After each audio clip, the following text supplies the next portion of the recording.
Aloha and welcome to KTA's Quick and Owner Recipes. I'm Chef Alyssa Moreau, and today we're going to make veggie kebabs. Skewer the tofu, bell pepper, onion, mushroom, and zucchini.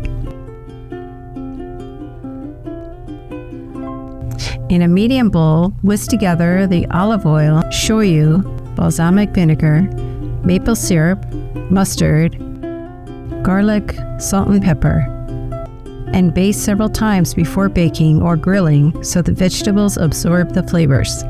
Place on a baking sheet and cook at 400 degrees in the oven or on a grill for 20 to 30 minutes, based on the thickness of your veggies and the cooking element used.